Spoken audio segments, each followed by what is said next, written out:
Data mu izina ry'umwami wacu Yesu Kristo w'i Nazareti duciye bugufi imbere y'amaso yawe tuguhaye icyubahiro tugushize hejuru y'amajuru turavuga ngo urakwiriye icyubahiro kibi cyawe mu izina rya Kristo Yesu. Umwuka wera ngwino utegeke, ngwino uganze, ngwino ubane natwe tuvuga ibi n'ijambo ryawe, uyobore ukize ubohore, uhishure ijambo ryawe kugira ngo ufashe ubwoko bwawe buri buryumve mu izina rya Yesu. Amen. Reka amazi y'ubugingo anemeho, reka umwuka wera bari uganza, mu bindushya bikambuza amahoro, imitwaro yanjye ndayikwikoreje. Reka amazi y'ubugingo anemeho, reka umwuka wera bari uganza, mu bindushya bikambuza amahoro, imitwaro yanjye ndayikwikoreje. Reka amazi y'ubugingo anembemo, reka umwuka wera bari uganza, mu bindushya bikambuza amahoro, imitwaro yanjye ndayikwikoreje. Hamagara mwuka, mwuka, mwuka, mwuka, mwuka, hamagara mwuka, mwuka, mwuka wera, mwuka wera, oh, mwuka, hamagara mavuta, mavuta, mavuta, mavuta, hamagara Yesu, Yesu, Yesu, Yesu, Yesu, Yesu, hamagara Yesu, Yesu, Yesu, Yesu, Yesu, hamagara Yesu, Yesu, Yesu,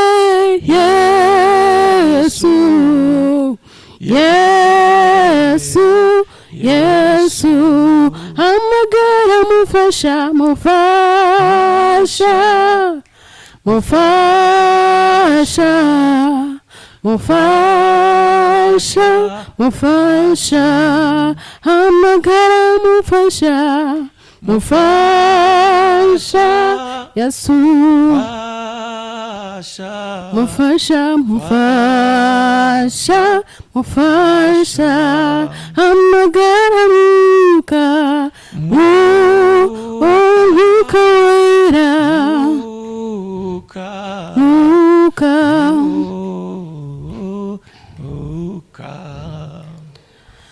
Mwami tuguhaye icyubahiro, tuguhaye ikaze gitare cy'amahanga, dore turatangiye utangirane natwe. Mwuka wera tuguhaye ikaze, niyo mpamvu duhamagaye mwuka wera ukomeze kuganza muri twe. Gitare cy'amahanga ndakwakiriye muri aya masaha, ndakwakiriye ukomeze kuganza hagati imitima yacu, mu batwumva n'abatureba. Data wera w'Isirayeli, muhaye ikuzo wera w'Isirayeli, nzamuyishwe. Data wera w'Isirayeli, nzamuye amashimwe yuri, nta yindi mana twakizera, nta yindi mana twakorera. Wera w'Isirayeli, waravuze ngo ugukurikiye ntago azakorwa n'isoni. Data wera w'Isirayeli, tuje imbere y'amaso yawe twamamaza kugira neza kwawe, bwawe, tuvuga ubwiza bwawe, tuvuga gukomera kwawe. Gitare cy'amahanga, natwe twiyemeje kugukunda, twiyemeje kukwakira, twiyemeje kuguhesha icyubahiro, Uwera w'Isirayeli, kuko nawe uradukunda ukarenza, uradukunda ukatwiyereka, uradukunda ukadusobanura uko tutari Data Uwera w'Isirayeli. Niyo mpamvu tukwamamaza, niyo mpamvu tukuvuga, niyo mpamvu tutaruha, niyo mpamvu duhoraho, niyo mpamvu dutote Data Uwera w'Isirayeli, niyo mpamvu duhozaho iteka Uwera w'Isirayeli, kuko ibyo ukora ni bikuru kuri twe, ibyo ugambirira kuri twe ni bikuru Data Uwera w'Isirayeli. Amen. Ibyo wibwira kutugirira ni byiza Data Uwera w'Isirayeli. Tuje imbere y'amaso yawe Data Uwera w'Isirayeli, ndabohoza ababoshye, ndahoza abababaye Data bihebye, ubasubizemo intege Data bakumva, reka bahinduke Uwera w'Isirayeli. Data reka bumvira ijambo ribakoreho, reka bumvira ijambo rigiraho rikora, reka bumvira ijambo rigiraho ribakura, rigiraho basira Data Uwera w'Isirayeli. Mwuka Wera Muziranenge, kuko ugukurikiye nagajyashwa, ugukurikiye nagajyare ibinyu, ugukurikiye uhora umubera iteka, umuhera umubera amaso Uwera w'Isirayeli. Data Mwuka Wera Muziranenge, Uwera w'Isirayeli, reka aya masaha, reka uyu mwanya, reka iki gitondo cyo turimo Mwuka Wera, ukomeze kuvugana natwe, ukomeze kuduhuza, ukomeze kudufasha, ukomeze kutuzamura Uwera w'Isirayeli. Mwuka Wera Muziranenge, nabari twe ukorere muri twe, uganze Uwera w'Isirayeli. Reka iri jambo ryo tugiye kwiga Uwera w'Isirayeli rikore ku bugingo bwacu. Mwuka Wera, reka tureke kuvuga nkatwe, ahubwo uvuge nkawe Uwera w'Isirayeli. Ndagushimye, ndaguhimbaze, ndagushimye, ngushubije icyubahiro ko kigukwiriye iteka ryose. Amen. Amen. Amen. Amen. Imana ibahe umugisha mwese. May God bless you all, abarimo kudukurikira, our followers. Dushima Imana kubw'uyu mwanya mwiza. We are thankful to God for this good moment. Madame amaze kudusengera. My wife has just prayed for us. Ndagira ngo dusome ibi byanditswe, tumve ijambo ry'Imana. I want us to read this scripture, to listen to the word of God. Ijambo ry'Imana niryo rishobora kuguhindura. The word of God can only change you. Urabona hari amagambo, There are words, hari n'ijambo. and there is word. Ijambo niryo ryahindura ubuzima bwawe. A word can change, can transform, rigahindura amateka yawe, can transform your history, bikibagirana, and this is forgotten. Abakubona bakavuga ngo nuko wavutse. Those people say it's how maybe you were born. Turi mu gitabo cy'Abaroma. We're in the book of Romans, ibice ni 10, chapter 10, tugiye gukura umurongo wa 13, verse 13. Kadusome mu izina rya Yesu. Let's read in the name of Jesus. Kuko umuntu wese uzambaza izina ry'umwami azakizwa. For everyone who calls on the name of the Lord will be saved. Kuko umuntu wese uzambaza izina For ry'umwami everyone who azakizwa. calls the name of the Lord will be saved. Turi muri Zaburi ibice 40. We are in Psalms chapter 40. Kuyange ndatangira n'uwa 2. Psalms chapter 40 from verse 1. Icyongereza ni rimwe, iyangiye Kinyarwanda ni 2. In English Bible it is 1, but for my Kinyarwanda Bible we start with the 2, verse 2. Haravuga ngo nategereje Uwiteka nihanganye, antegera ugutwi yumva gutaka kwanjye, kandi ankura mu rwobo rwo kurimbura no mu byondo by'isayo. Ashira ibirenge byanjye ku rutare, akomeza intambwe zanjye. Murongo wa 4, kandi yashize indirimbo nshya mu kanwa kanjye, niyo shimwe ry'Imana yacu. Benshi bazabireba batinye, biringira Uwiteka. Murongo wa 5, hahirwa uwiringira Uwiteka kandi ntahindukirire abibone cyangwa abiyobagiriza gukurikiza ibinyoma. Uwiteka Mana yanjye, imirimo itangaza wakoze ni myinshi, kandi ibyo utekereza kutugirira nabyo ni byinshi. Ntihariho uwagereranywa nawe. Nashaka kubyatura no kubirondora byaruta ubwinshi ibyo nshoboye kubara. Amen. Let's read in the name of Jesus. I waited patiently for the Lord. He turned to me and heard my cry. He lifted me out from the slimy pit and out of the mud and mire. He set my feet on the rock and gave me firm place to stand. He put a new song in my mouth, an hymn of praise to my God. Many will see and fear and put their trust in the Lord. Blessed is the man who makes the Lord his trust, who does not look too proud, to those who turn aside to false gods. Many, O Lord, my God, are the wonders you have done. Things you planned for us, no one can recount to you. Where to speak and where to tell. So I would be very happy to see there are so many, as much as how declare. Mu gitabo cy'Abaroma, in the book of Romans, ibice 10, chapter 10, murongo wa 13, verse 13, ngo kuko umuntu wese, for whoever, badatoranyije, without selection, abakire n'abakene, azakizwa. Paulo yandikiye Abaroma ababwira ngo kuko umuntu wese, ibi ntabwo bigenewe abakire, ibi ntabwo bigenewe abaganga, ibi ntabwo bigeneye abayobozi, bigeneye bose. Kuko buri muntu wese uzafata icyemezo, uzahitamo akambaza izina ry'Umwami, azakizwa.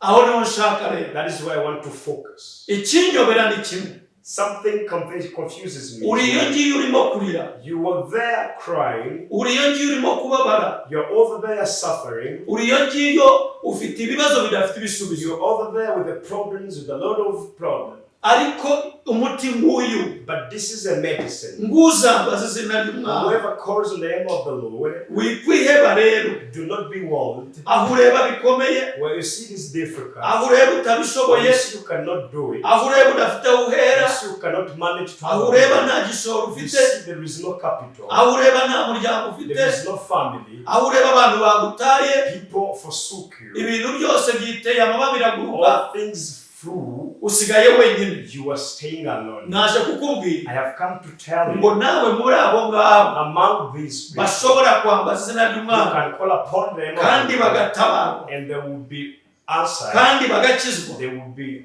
served. Nawe urimo, you are included, nawe urimo, you are included, nawe urimo, you are included, nawe wamwambaza, you can call upon him, akagukura mu rwobo urimo, and he will take out of the pit, akagukura mu mateka urimo, take out of your history, vuba cyane, quick as possible. ni umunyembabazi, he is merciful, atinda kurakara, he delays to be agira ibambe ryinshi, he has to so much favor, atandukanye n'abandi babyeyi, he is different from other parents, ntagereranywa, he is incomparable, kandi ntasimbura, and he is not unreplaced. ndi hano kuvugana nawe, I'm here to tell you, mu izina rya in Yesu, the name of Jesus, nkubwira ngo, telling you, biranditswe, it is written muri Zaburi in Psalms ya 40, chapter 40, umugaragu w'Imana, the servant of God yahuye n'ibibazo bikomeye, faced a lot of problems, yahuye n'ingorane nyinshi, faced a lot of challenges, asanga nta gisubizo, he could not find any answer, ahitamo, he chose kugwa mu maboko y'Imana, to fall in the hands of God.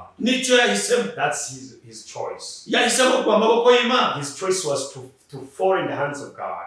ategereza Uwiteka, He waited for the Lord. yari afite ibanga rimwe, He had one secret, cyangwa amabanga abiri, or two secrets. ibanga rya mbere, The first secret, yari amaze gutabarwa kurava mu ijuru, was realizing that his rescue would come from heaven, kandi untabara sindi bumuhe igihe, and my rescuer is already there. untabara, My rescuer sindi bumuhe igihe, is not going to be given time, ngo nutantabara uyu munsi ejo nzabivamo. and saying, if you don't rescue me today, I will Zaburi ya leave it. 40 This Psalms 40, ku murongo wa 2 mu yanjye y'ikinyarwanda, from verse 2 in my Kinyarwanda Bible, mu cyongereza umurongo wa mbere And in English Bible, it is verse 1. ngo nategereza Uwiteka I nihangana. waited for the Lord patiently, n'Uwiteka ntegera ugutwi and the Lord heard me, yumva gutaka so he kwawe, heard my cry. yumva He kwinginga kwawe. heard my cry, my supplication. abonye gutegereza After finding my patience, no gutakamba kwanjye, my patience in atega waiting, ugutwi so aranyumva, he turned his ear to me and heard me. arururuka. So he came. Icyambere yankuye mu rwobo rwo kurimbura, First, he took me out of from slimy pit. mu rwobo nagombaga I kurimbukiramo, would be destructive in that pit, yarunkuyemo, but he took me out from it. ankura no mu He byondo took me by'isaba. out from mud and mire. Imana yagukura mu rwobo rwo kurimbuka, God can manage you to take out of the slimy pit, ikagukura mu byondo by'isaba. and he can even manage you to take you out from the mud and mire. Imana ya Aburahamu, God of Abraham, Imana ya Isaka, God of Isaac, Imana ya Isirayeli, God of Israel, Imana se umwami wacu Yesu Kristo. God of Jesus, our Lord. Iyo Mana rero That God niyo yumvise Dawudi, could hear to David, niyo yumvise atakamba, could hear his cry ari mu byondo by'isaba, in the mud and the mire, bigereranywa n'ibyaha byinshi, compared to many sins. ariko ibyo byaha bimuganisha ku rwobo, But those sins were taking him to the cyangwa cyo twavuga imva grave, iyo kurimbuka to destruction, kubera ibyaha, because of sins. ariko amenya ibanga rimwe, But he could realize one yatabarwa secret. n'Imana, He would be saved by yarokorwa God. He n'Imana. would be rescued by niyo God. mpamvu Pawulo yandikiye That's Abaroma why Paul wrote to ngo kuko umuntu Romans, wese for everyone who uzambaza izina ry'umwami calls on the name of the Lord azakizwa, shall be saved. azakizwa Will ibyaha, be saved from sins. azakira Will indwara, be saved from disease. azakira Will ibinyoma, be saved from azakira from ubusinzi. lies. Will be saved from darkness. Umwakiriye, Whoever receives him, amateka n'ubuzima birahinduka, history and the situation change. atangira kuyobora muri wowe, So he starts leading in you, umwijima ugahunga, and darkness escapes. umucyo wawe Your ukamurika, light shines. ubuzima bwahinduka. The life situation changes. Yatakambiye Uwiteka, So he cried to the Lord, yumva gutaka kwe, and the Lord heard his cry. amukura ku rwobo So he rwo took him kurimbura, from the slimy pit. amukura mu byondo He took him by'isaba, from out of mud and mire. amuhagarika ku rutare, He set him on the rock, ari rwo twita and that Yesu, rock is Jesus. aramukomeza So intambwe ze, he farmed his steps. ashyira indirimbo nshya mu He kanwa, put his new song in the mouth. aravuga ati abagiye kubyumva, Those who are gonna hear from this abagiye one, those who are kubireba, gonna watch bose bagiye will gutangara, be amazed. bose bagiye Will be kuvuga surprised. Will be ngo mu saying, ijuru hari Imana. there is God in heaven. Babonaga Dawudi ibyo byarangiye, They would see it was the end of kwari David. ukurimbuka nta They kindi, would see it was the end of David, or to be distracted. kuba yatwaye umugore wundi So for him to take over a wife of another n'umugabo person, akicwa, and the husband killed, yabonaga nta handi he would yahungira, realize any exile. ibyaha byabaye The byinshi, sins multiplied, ariko yatakambiye but he Imana, cried to God, Imana iramwumvira and God heard his cry and rescued kuko him. umuntu wese For whoever uzambaza izina ry'umwami calls the name of the Lord azakizwa. shall be saved. Wowe uriyongera uravuga ngo You are over there saying, ibyaha wakoze sins I have done, ntushobora I will kubibabarirwa, never be forgiven. ibintu wakoze, Things you've done, inda wakuyemo, option you did, ntabwo ushobora kubabarirwa. you will never be forgiven. Naje kukubwira I've come to tell you, ni ugufata umwanya it is to take time ukambaza izina and call ry'umwami upon the name of the kandi Lord wihangana, patiently. Imana iraza kukumva. God is going to hear you. ntireba amagambo He tuvuga, never takes care of the words we speak ahubwo ireba out. umutima. He sees the heart. Yatabaye Dawudi, He rescued David. nawe iragutabara. The same he will rescue. The one who rescued him, nawe he will irakurokora rescue you as well. mu izina In the rya name of Yesu. Jesus, Ndavugana I'm nawe speaking to you right now uri mu mibereho ikomeye, with the uri mu hardships, mibereho ikakaye, with the hardships, uri mu bibazo bikomeye, big problems, uvuga ngo ntabwo nahava, saying I cannot shift from this uvuga ngo aho place. mfungiye sinarekurwa, Where I'm in captive, I cannot get out. uvuga Of ngo it. ubuzima ndimo I sinabuvamo, cannot shift from this situation kuko I'm in. umuntu wese uzambaza izina For ry'Umwami whoever calls upon the name of the Lord will azakizwa. be saved. ahuri wahava Whenever you are, you can shift from kuboko kw'Imana there. Because the hand of God you can live. umwuka w'Imana Because wahava of God's spirit you imbabazi can live. z'umwami Yesu Because of wahava God's compassion you can live. kuko ari umunyembabazi Because he is merciful. kuko atabara abantu Because he rescues kuko people. arokora abantu Because he rescues nawe people. aragutabara. So he's going to rescue you as fata well. icyemezo Take a decision. iki ntawakigufatira None can take it on your n'amahitamo behalf. yawe It is your choice. ni It ukwiyemeza is your